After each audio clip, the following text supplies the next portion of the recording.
Assalamu alaikum dear learners. Welcome back to another new video.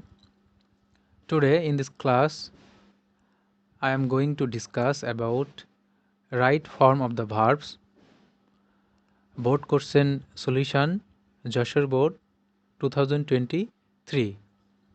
So let's start the class.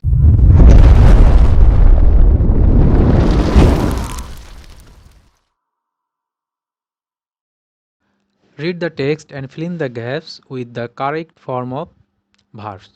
তাহলে প্রথমে কি করতে হবে? আগে এই কনটেক্সটটা পড়তে হবে, পড়ে এখানে আইডেন্টিফাই করতে হবে যে এটা কোন ফর্মে দেওয়া আছে, প্রেজেন্ট, পাস্ট নাকি ফিউচারে। দেন এখানে সাবজেক্ট এবং টেন্স অনুযায়ী এই গ্যাপগুলোর সঠিক ভার্বগুলো ইউজ করতে হবে। তাহলে আমরা দেখি, Dhaka the world's densest and fastest growing city, face unbearable traffic jam. তাহলে এখানে কি বলছে? ঢাকা পৃথিবীর সবথেকে ঘনত্ব এবং দ্রুতগতির শহর, যাকে ফেস করতে হয় অসহনীয় ট্রাফিক জ্যাম। তাহলে এখানে বিষয়টা দেখো, এখানে the world densest and fastest growing city, এটা একটা অ্যাপোজিটিভ। তোমরা মডিফায়ারে অলরেডি অ্যাপোজিটিভ সম্পর্কে হয়তো জেনেছো। অ্যাপোজিটিভ হলো নাউনের পরে বসে, নাউনের পরে বসে নাউন বা নাউন ফ্রেজ সম্পর্কে অতিরিক্ত তথ্য প্রদান করে। ঠিক আছে? আচ্ছা, তাহলে আমাদের এখানে সাবজেক্ট কোনটা? ঢাকা, আর এটা কিন্তু অতিরিক্ত অংশ। ঠিক আছে? তাহলে আমাদের এখানে দেখতে হবে সাবজেক্ট যেহেতু ঢাকা আর এই কনটেক্সটটা প্রেজেন্ট টেন্সে আছে, তাহলে আমরা জানি থার্ড পারসন যদি সিঙ্গুলার নাম্বার হয় এবং যদি প্রেজেন্ট টেন্স হয়, তাহলে ভার্বের সাথে কি হয়? ভার্বের সাথে এস বাই এস যোগ করতে হয়। তাহলে আমাদের এখানে ভার্ব কি আছে? ফেস আছে। তাহলে সেটাকে কি করব আমরা? ফেসেস করে দিব, যেহেতু ঢাকা হচ্ছে এখানে সাবজেক্ট এবং থার্ড পারসন সিঙ্গুলার নাম্বার। তাহলে থার্ড পারসন সিঙ্গুলার নাম্বার এবং প্রেজেন্ট টেন্স হলে আমরা কি করি? ভার্বের সাথে এস বাই এস যোগ করে দিই, তাই না?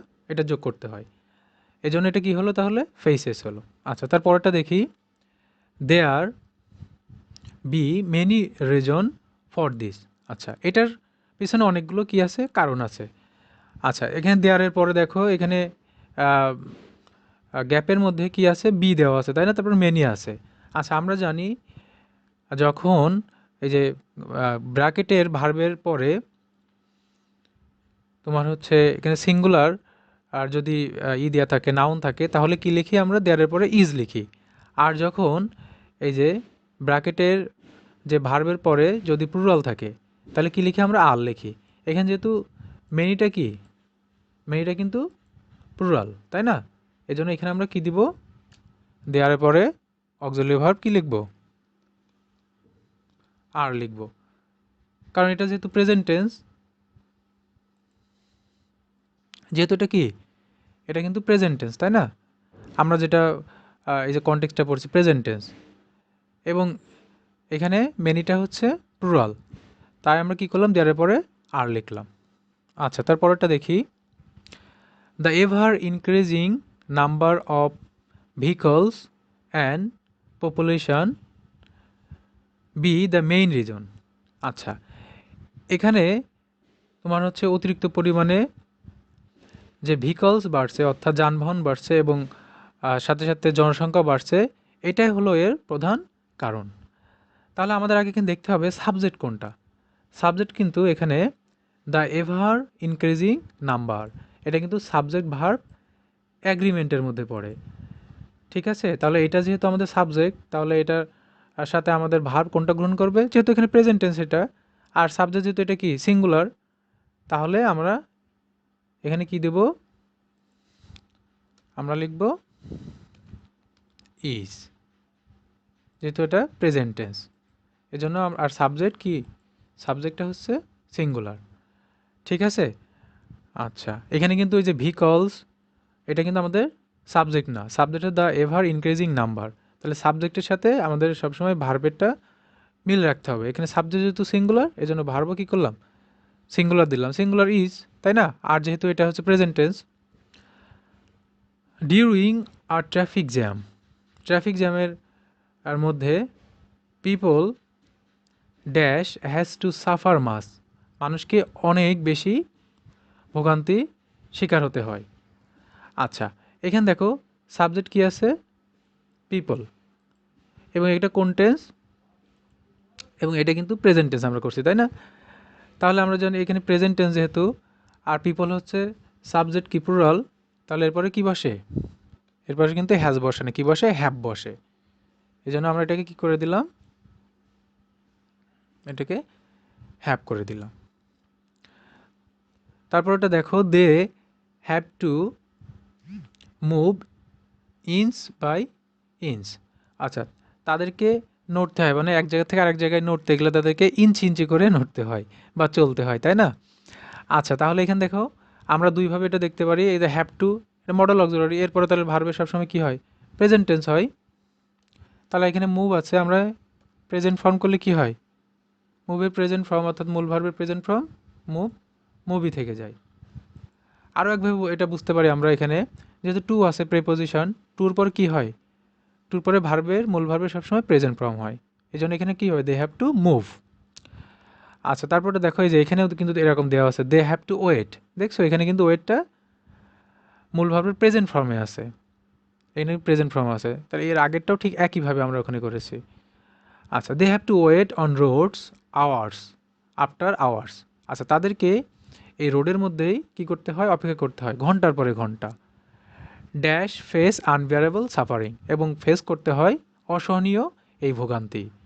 আচ্ছা, আমাদের এখানে দেখতে হবে সাবজেক্ট এখানে কোনটা, এই যে সাবজেক্ট কিন্তু আমাদের এখানে কী ছিল, হ্যাভ, তাই না? আর এখানে কিন্তু অলরেডি আমরা কি নিয়ে ফেলছি, এখানে কিন্তু অলরেডি আমাদের একটা সিম্পল সেন্টেন্সে এখানে আচ্ছা, এখানে কিন্তু আমরা অলরেডি কিন্তু, আচ্ছা এখানে কিন্তু টু ছিল যেহেতু, এটা আমরা একটু মার্ক করে দিই। আচ্ছা, এখানে দেখো সাবজেক্ট কিন্তু দে, তাই না? আর এখানে কিন্তু এই যে হ্যাভ টু, অলরেডি আমরা একটা কি নিয়ে ফেলছি এখানে, ওই যে ওয়েট, তার মানে সাবজেক্ট প্লাস একটা ভার্ব নেওয়া হয়। যেটা সিম্পল সেন্টেন্সে একটা সাবজেক্ট থাকে, তারপরে কি হয়, তারপরে হচ্ছে ফাইনাইট ভার্ব লিখতে হয় একটা, তাহলে আমরা ফাইনাইট ভার্ব এখানে পেয়ে গেছি, ওয়েট।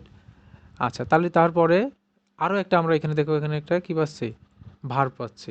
তাহলে এই ভার্বটা কী করতে হবে, নন ফাইনাইট করতে হবে। তাহলে অনেক সময় আমরা কী করি, জেরান্ড করে দিই অথবা পার্টিসিপল, আবার ইনফিনিটিভ করি। আচ্ছা, যেহেতু এখানে আমাদের উদ্দেশ্য বোঝাচ্ছে না, তাহলে আমরা কি করব, এই ভার্বের সাথে শুধু আইএনজি যোগ করে দেবো। তাহলে কি হবে, ফেসিং। কি জন্য আমরা ফেসিং করলাম, যেহেতু এখানে এই যে আরেকটা ভার্ব আছে অলরেডি, তাই না? এই জন্য এখানে আর দ্বিতীয় ভার্ব নিতে গেলে আমরা সেটাকে কী করলাম, নন ফাইনাইট করে দিলাম। এগেইন, আবারও, the roads of Dhaka city be not spacious. আচ্ছা, আরও যে কারণ আছে সেটার কারণটা কি, যে ঢাকা সিটির যে রোডগুলো সেগুলো প্রশস্ত নয়। আচ্ছা, তাহলে এখানে দেখো এই the road of Dhaka city, the roads. আচ্ছা, এখানে কিন্তু সাবজেক্ট আছে এই যে দ্য রোডস, ঠিক আছে? তাহলে আমরা এই সাবজেক্টের সাথে মিল করে আমরা এখানে কি ভার্ব বসাবো, এখানে সাবজেক্ট যেহেতু প্লুরাল আছে, তাই না? তাহলে আমরা এখানে ভার্ব প্লুরাল নেব। ওখানে বি নট আছে, তার মানে বি বলতে একটা এখানে কি নিতে হবে, অক্সিলারি ভার্ব নিতে হবে। যেহেতু প্রেজেন্ট টেন্সে করছি আমরা, তাহলে অক্সিলারি ভার্ব কি হবে, এখানে প্লুরাল হবে আর। আর এখানে যেহেতু নট দেওয়াই আছে, তাহলে করবে এই যে নট, তাহলে are not, subject verb agreement অনুসারে। সাবজেক্ট এখানে প্লুরাল, এই জন্য ভার্বও কী করলাম, প্লুরাল করলাম। Only 7% of Dhaka city is cover by roads. আচ্ছা, মাত্র এখানে 7% হচ্ছে, ঢাকা সিটিতে 7% হচ্ছে এই রোড দ্বারা কাভার করা। আচ্ছা, তার মানে সেটা খুবই কম। তাই এখানে যদি এখানে কি আছে, প্যাসিভ আছে যে বাই রোডস, তাহলে প্যাসিভ করতে গেলে এখানে অক্সিলারি ভার্ব দেওয়া আছে, আমরা শুধু এখানে কাভারকে কি করব, কাভার্ড করে দেবো, অর্থাৎ ভার্বের পাস্ট পার্টিসিপল করে দিলাম। কারণ আমরা জানি আমরা জানি প্যাসিভ করতে গেলে একটা অক্সিলারি ভার্ব লাগে, টেন্স অনুযায়ী অক্সিলারি ভার্ব লাগে, দেন ভার্বের কী করতে হয়, মূল ভার্বের পাস্ট পার্টিসিপল করতে হয়। আর এখানে এই যে অক্সিলারি ভার্বটা এখানে কী ছিল, এই যে ইজ ছিল, এখানে আমরা কী করলাম, এটা প্যাসিভ করে দিলাম। আচ্ছা, compare with around 25% of Paris and Vienna, যেটাকে তুলনা করা হয় 25%-এর সাথে প্যারিস এবং ভিয়েনার সাথে। If anybody feels in a traffic jam, আচ্ছা কেউ যদি ট্রাফিক জ্যাম ফিল করে, বা ট্রাফিক জ্যামের মধ্যে, এখানে ফিল করা বলতে কি, ট্রাফিক জ্যামের মধ্যে পড়ে যায়, কেউ যদি এই ট্রাফিক জ্যামের মধ্যে পড়ে যায়, he not know when he will reach home, সে তখন জানে না যে কখন বাসায় ফিরবে। তাহলে হি এখানে কি, থার্ড পারসন সিঙ্গুলার নাম্বার। এটা যেহেতু নট নো আছে, তার মানে কি আমাদের এটাকে নেগেটিভ করতে হবে। তাহলে যেহেতু থার্ড পারসন সিঙ্গুলার নাম্বার, তাহলে এই যে নট নোকে নেগেটিভ করতে গেলে কি হবে, হির পরে অক্সিলারি ভার্ব হিসেবে কি বসবে, একটা ডাজ বসবে। আর এখানে নট আছে, নটটাই করে দিলাম। তাহলে এখানে কি হবে, he doesn't know, he doesn't know. Does not বসালাম কিসের জন্য, এই যে হি হচ্ছে থার্ড পারসন সিঙ্গুলার নাম্বার, এই কারণে। আচ্ছা, সামটাইমস মাঝে মাঝে এ ডিস্টেন্স অফ কিলোমিটার, অর্থাৎ 1 কিলোমিটারের দূরত্ব, take an hour to cross, অর্থাৎ 1 কিলোমিটারের যে রাস্তা সেটা 1 ঘন্টা প্রায় ক্রস করতে লেগে যায়। তাহলে এখানে এই ডিস্টেন্স অফ কিলোমিটার, এটা কি, এটা রয়েছে কিন্তু সাবজেক্ট। আচ্ছা, তাহলে আর এখানে টেক আছে ভার্ব, তাহলে এখানে যেহেতু সাবজেক্ট এই ডিস্টেন্স অফ কিলোমিটার, তার মানে এটা সিঙ্গুলার, তাহলে আমরা কী নেব, ভার্বও কী নেব, সিঙ্গুলার নেব। তাহলে সিঙ্গুলার করলে কী হবে, টেক্সট হবে, টেক্স। আচ্ছা, তারপর দেখো বলছে office and school goers find it very difficult reach their destination in time, যারা অফিসে যায় এবং স্কুলে যায় তাদের গন্তব্যস্থলে নির্দিষ্ট সময়ে পৌঁছাতে অনেক কঠিন হয়ে যায়। আচ্ছা, তাহলে এখানে দেখো এই যে অফিস অ্যান্ড স্কুল, এটা সাবজেক্ট, আর এই যে ফাইন হচ্ছে যে একটি, এখানে কিন্তু ফাইনাইট ভার্ব। তাহলে অলরেডি আমাদের একটা ফাইনাইট ভার্ব নেওয়া হয়েছে, সিম্পল সেন্টেন্সে একটা ফাইনাইট ভার্ব থাকে। তাহলে এখানে দেখো আরও একটা ভার্ব আছে, তাহলে এই ভার্বটাকে আমাদের কী করতে হবে, নন ফাইনাইট করতে হবে। তাহলে নন ফাইনাইট করতে গেলে হয় ভার্বের সাথে আইএনজি যোগ করতে হবে, নাহলে 2+ কী করতে হবে, ভার্ব করতে হবে।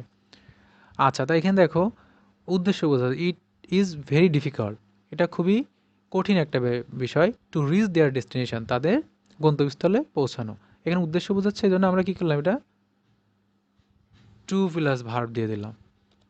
তাহলে এখানে কী হবে, টু REACH, টু রিচ হবে।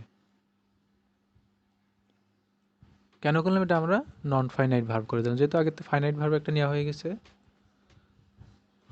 আচ্ছা, তারপর দেখো our government try heart and soul to solve this problem, আমাদের সরকার চেষ্টা করছে, কি চেষ্টা করছে, খুবই আন্তরিকভাবে চেষ্টা করছে এই সমস্যা সমাধান করার জন্য। তাহলে দেখো এটা কিন্তু করছে, এখনও করতেছে এরকম বোঝাচ্ছে। তাহলে আমরা এটা কি বলবো, প্রেজেন্ট কন্টিনিউয়াস করে দেবো। আওয়ার গভর্নমেন্ট যেহেতু সিঙ্গুলার, তাহলে এখানে অক্সিলারি ভার্ব নিলাম ইজ, আর কন্টিনিউয়াস করতে হলে কী হয়, ভার্বের সাথে আইএনজি যোগ করতে হয়, তাহলে কী হবে, trying. Our government is trying.